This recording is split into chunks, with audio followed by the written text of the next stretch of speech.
Thank you, Daniel, and thank you everyone for organizing this wonderful conference and for giving us the privilege of contributing to this conference. Now, let me see if I can succeed to share my screen with you.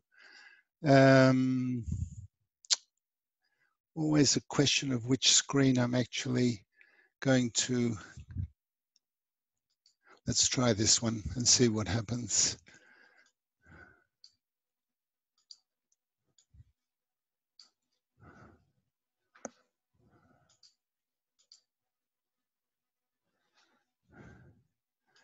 Now, will you do me a favor and just confirm that you're seeing my full screen without the presenter notes? I don't see it now. You don't see my presenter notes? No, I don't see your presentation file. Okay, but you see my full screen or not? No, I don't. Okay, then I've clicked on the wrong. Let's try this one.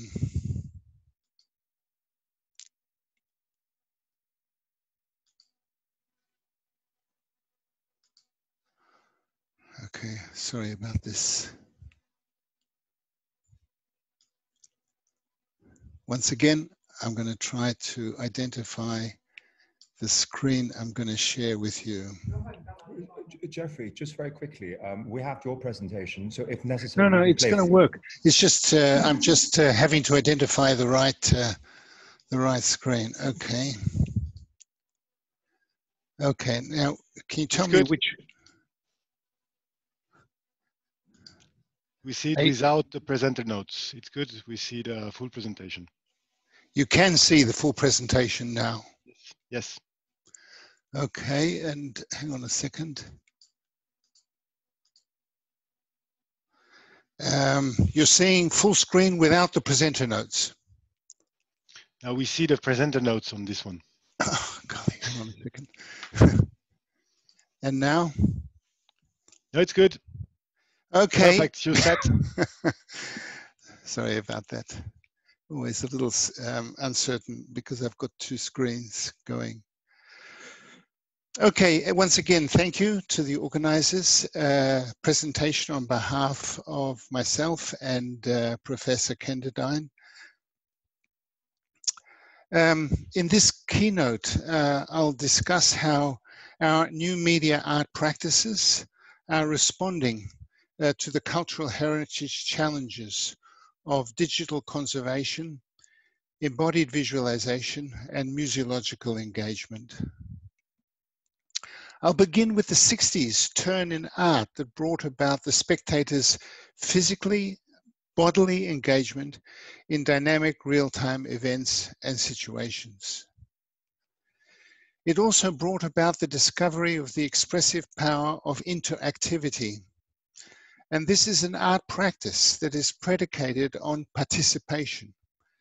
In the legible city, the viewer performs the artwork by riding a bicycle, and every such performance is a unique and personal exploration of the work.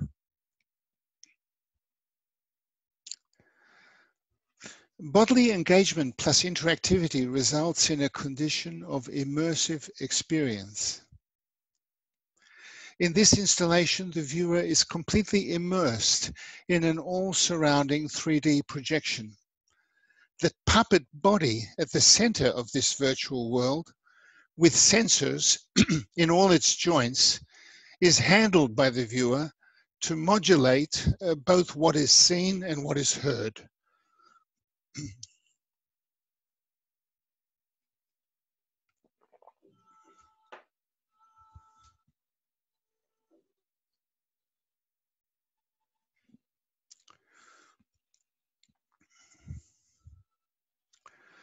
The digital domain enables many new strategies of documentation and archive building.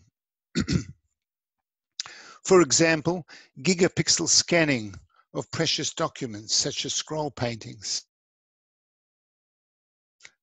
This lets us zoom in to the tiniest brushstroke and reveals more than the naked eye can see.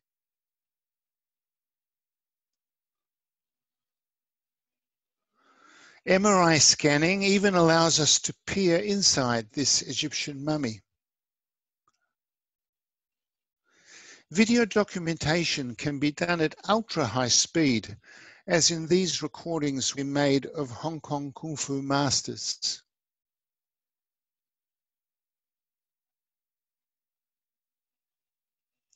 And here, a panoramic photographic view of a Kung Fu master studio that has that slow motion video projected onto a domed screen at its center.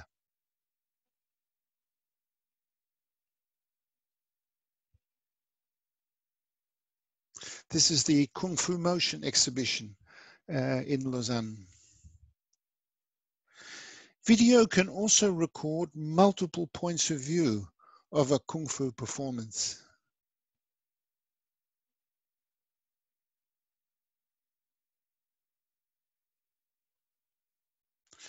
Many of our heritage projects are created using panoramic 3D photographs, as well as 360-degree panoramic videography.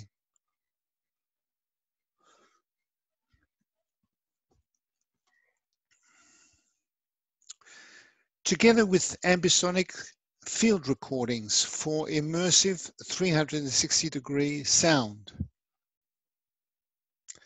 Using gigapixel spherical photography, we captured the entire surroundings of numerous Buddhist temples for our Atlas of Maritime Buddhism project. And photogrammetry also enabled us to create 3D models of numerous Buddhist sculptures.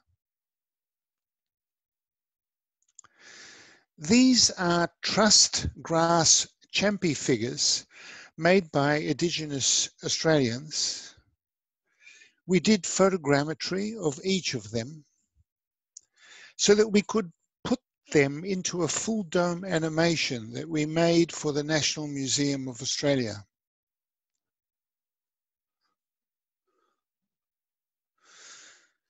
It takes many months for the Dunhuang Academy to photographically document a single Dunhuang cave at gigapixel resolution. That photography, combined with laser scanning, enabled us to build a virtual model of Cave 220. And this cave could then be interactively explored using augmented reality technologies.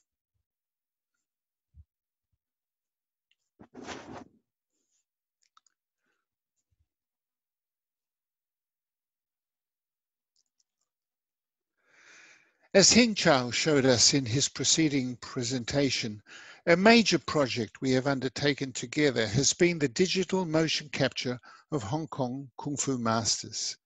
Motion capture of martial arts also allows us to explore the use of visual analytics, such as tracing movement in time and space. These digital visualizations are both aesthetically pleasing and also very useful interpretive tools.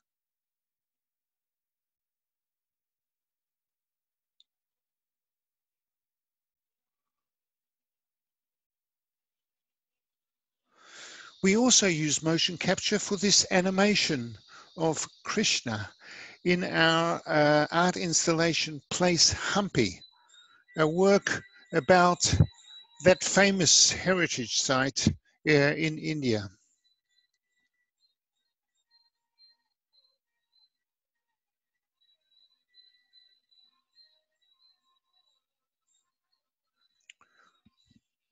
Here, a performance by the Japanese dancer Saburo Teshigawara was video recorded in 3D from 6 different points of view. This is then represented via 3D back projection onto the 6 surfaces of a large hexagonal enclosure, around which the viewer can walk and watch the performance from 6 different points of view. This is in effect a holographic reconstruction. The performers are viewable in 3D at 1:1 scale, as if they were actually dancing within the hexagonal enclosure.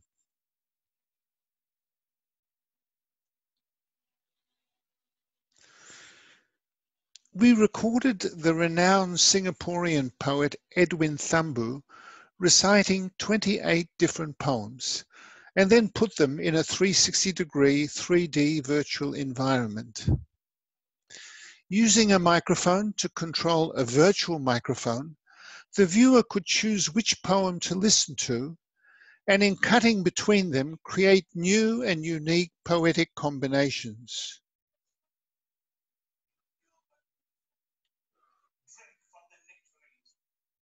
Matter of fact, enjoy 2 oversized cars, Aspen Ski Lodge. You give time enough, O Father of Light. Matter of fact, enjoy 2 oversized. Now I'd like to show you some case studies of works we made that document and present intangible cultural heritage. The Remaking of Confucian Rites project consists of the reenactment of the rites recorded in the Yi Li Book of Rites and Ceremonial, compiled in the 5th century BCE. The project explores numerous mediated strategies of documentation of these ritual performances.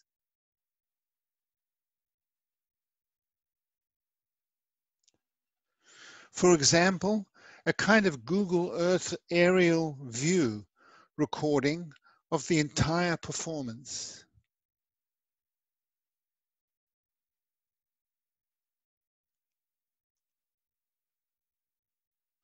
And also using a 360-degree high-resolution video camera, custom built for this production, enabling an immersive VR view of the performance.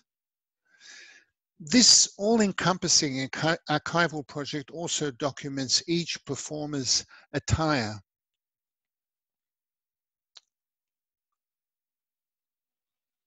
It also offers analytical documentation of all the ritual behaviors and postures.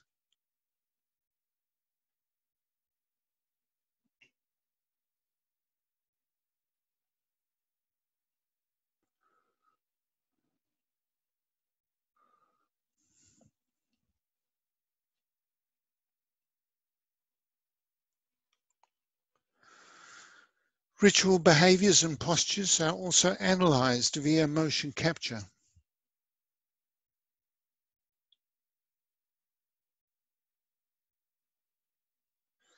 The resulting documentary archive can be presented and experienced in various ways.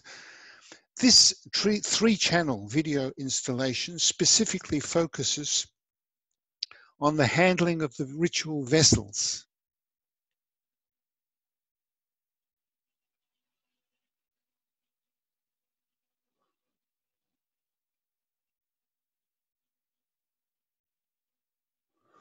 And this 3-screen video installation presents a very immersive experience of the capping ceremony.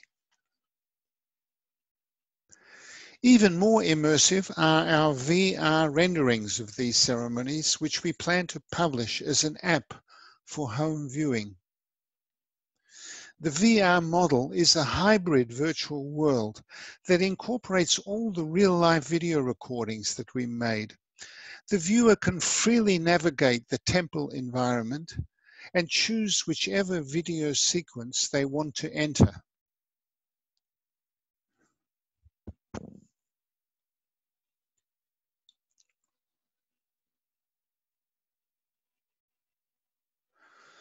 The online publication of these performances is one of our priorities. This is a prototype of the capping ceremony that allows the viewer to interactively explore its video database.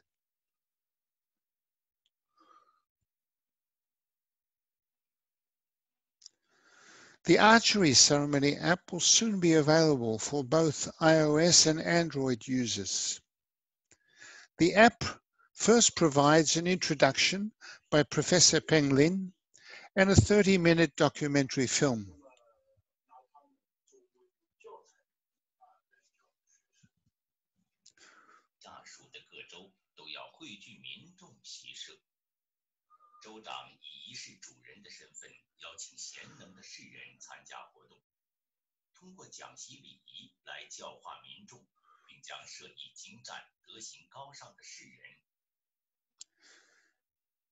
Besides offering these conventional forms of video documentation, the most important feature of this app is its interactive archive.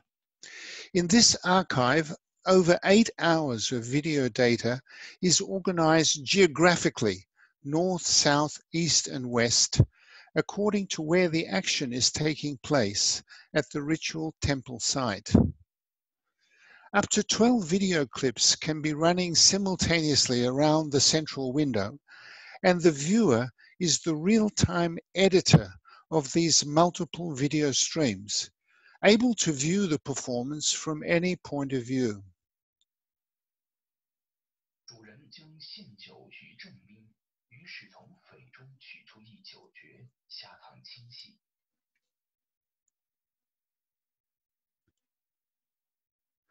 So what you're watching now is the user actually dynamically selecting the video clips that they want to bring together into the central window.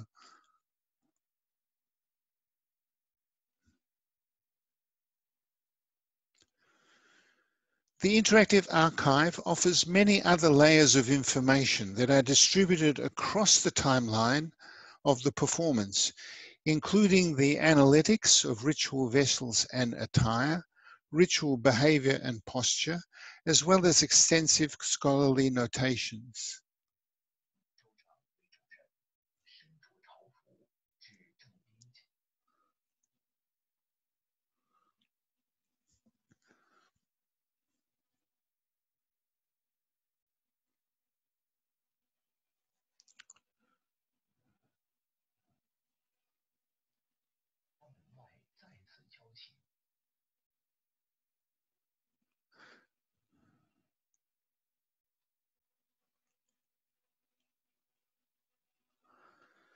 So far, 3 ceremonies have been documented in this project: the capping ceremony, the wedding ceremony, and the archery ceremony.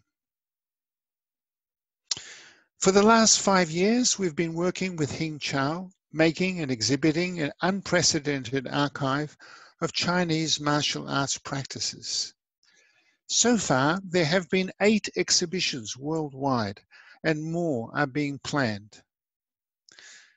This was Kung Fu Motion at Art Lab in Lausanne in 2018.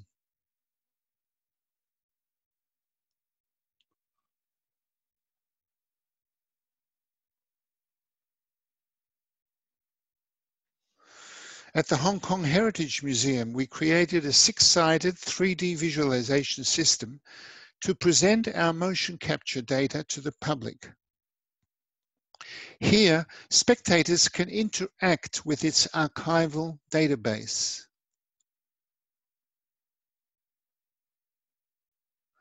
And explore its various visualizations from 6 different angles of view. The linear browser is a 1998 invention of mine, a movable screen to spatially explore data in museological environments.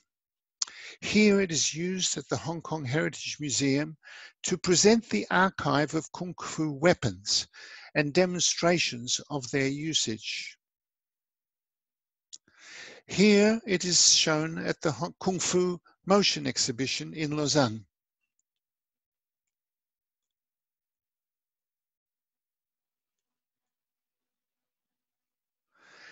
And here is our latest version made for the Way of the Sword exhibition at Tai Kwun.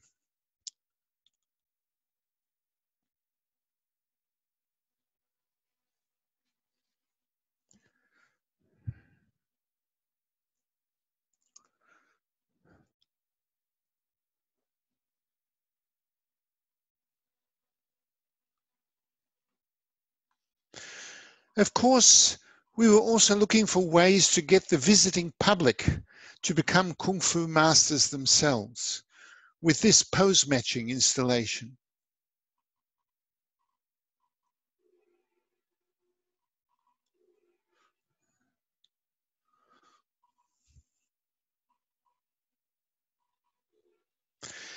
And at the Way of the Sword exhibition in Taekwon, you can train to become a master swordsman.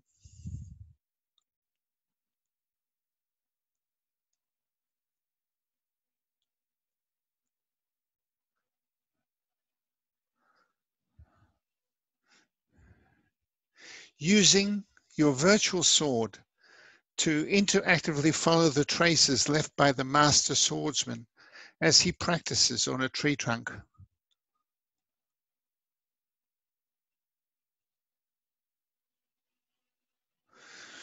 I developed the first version of my panoramic navigator for the Science and Industry Museum at La Villette in Paris in 1986.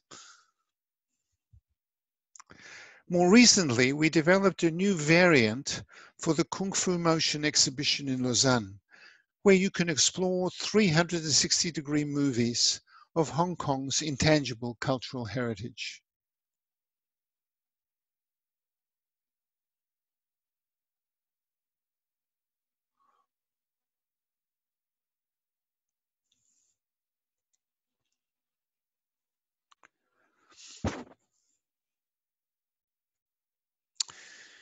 We designed this full dome exhibit for the UNESCO Memory of the World archive of over 11,000 hours of music that was recorded at the Montreux Jazz Festival.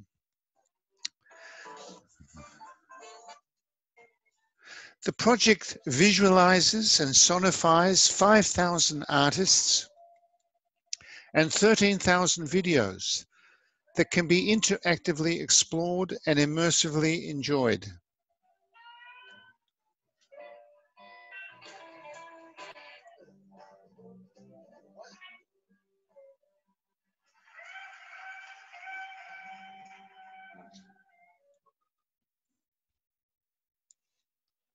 We showed our VR experience of a Dunhuang cave in this full dome for the World Economic Forum.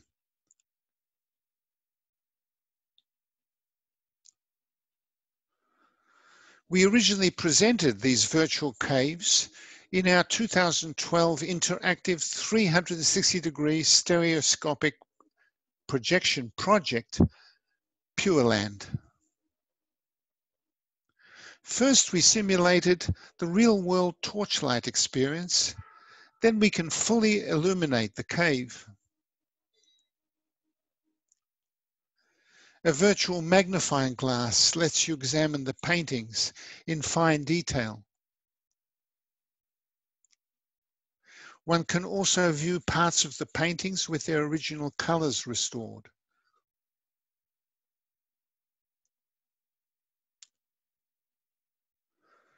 Objects in the painting, like musical instruments, emerge out of the painting as animated 3D models.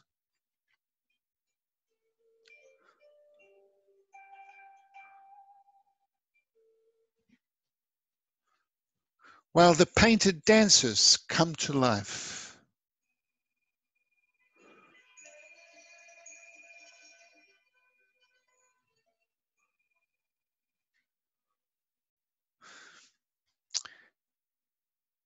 Lastly, I'd like to show you an augmented reality museological experience that we recently made of Leonardo da Vinci's famous painting, The Virgin of the Rocks. Leonardo's fantastical cave behind the foreground figures can now be entered and explored in 3 dimensions at 1:1 scale. And wandering around the cave, we can examine the geology and vegetation that he painted there.